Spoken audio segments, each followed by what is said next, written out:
Bonjour et bienvenue sur Bain d'Arrêt, la chaîne qui aborde la photographie argentique. Aujourd'hui, je vais te parler de l'ortho de chez Ferragna. C'est parti!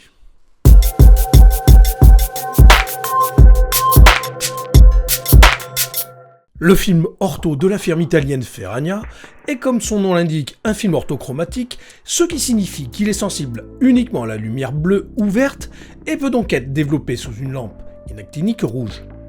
L'autre particularité, c'est sa sensibilité importante au bleu, qui rend donc plus clairs les objets de cette couleur sur ta scène, mais qui en revanche rend plus foncé les objets rouges présents également lors de ta prise de vue. Ferragna décrit ce film comme étant le cousin excentrique de la P30. J'avais d'ailleurs déjà utilisé ce film P30 qui m'avait carrément séduit et dont tu trouveras le test sur la chaîne. L'ortho est une pellicule dont la teneur en argent est très élevée et qui offre de forts contrastes. Dans cette vidéo, je l'ai testé en lumière naturelle en extérieur, mais aussi en studio au flash. Pour ce qui est des données techniques pour le développement, vous ne trouverez aucune information, comme c'est souvent le cas chez Ferragna, à l'intérieur de l'étui de la pellicule. Il faut se rendre sur le site de la marque pour avoir une datasheet. Il y a quelques révélateurs avec des temps de révélation qui sont assez longs.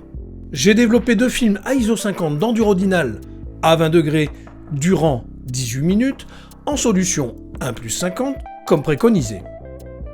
J'ai également poussé ce film de 3 IL en l'exposant à ISO 160. En revanche, aucune donnée pour le développement. J'ai donc créé ma propre recette. Toujours avec du Rodinal à 20 degrés et en solution 1+50, j'ai pris le parti de révéler le film durant 25 minutes. Je précise que pour les deux développements, l'agitation était de 5 secondes toutes les minutes. Comme ce film est orthochromatique, j'ai fait un test sur une même scène avec l'utilisation de filtres de couleurs, 3 vues, une sans filtre, une avec un filtre jaune, une avec un filtre orange.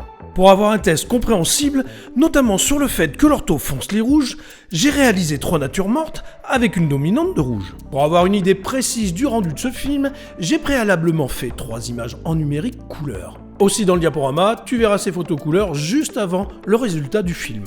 Je précise que l'ensemble des images n'a reçu aucune correction ni retouche en post-production. Elles sont brutes de scan. Je te laisse découvrir tout ça et reviens juste après pour te faire part de mon ressenti. C'est parti!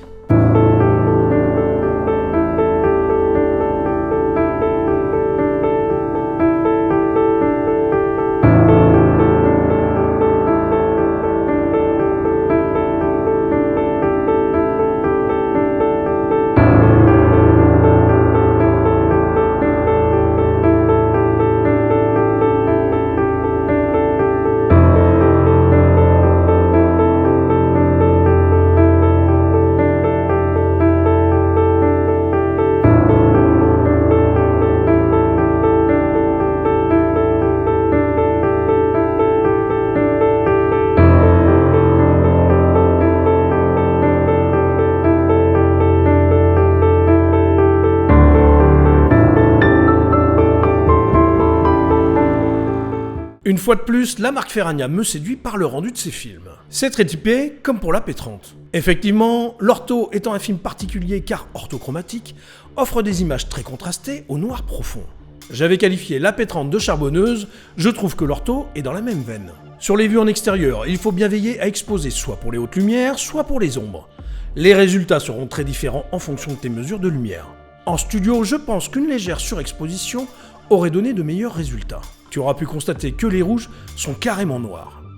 Pour les portraits, ce film est vraiment adapté et là, l'exposition donnée par la cellule à main est parfaite. On remarquera que le film qui a été poussé offre des images très sombres avec une très jolie matière noirâtre. Sur l'usage de filtres de couleur, là c'est à l'appréciation de chacun. Tu l'auras compris, les films italiens de la marque Ferragna font partie des films que je préfère, notamment pour leur rendu atypique. Cette vidéo est maintenant terminée, j'espère qu'elle t'aura plu. Si c'est le cas, n'hésite pas à la liker et à la partager sur tes réseaux sociaux. N'oublie pas de t'abonner à la chaîne si ce n'est pas fait. Je te dis à bientôt, mais d'ici là, porte-toi bien. Ciao!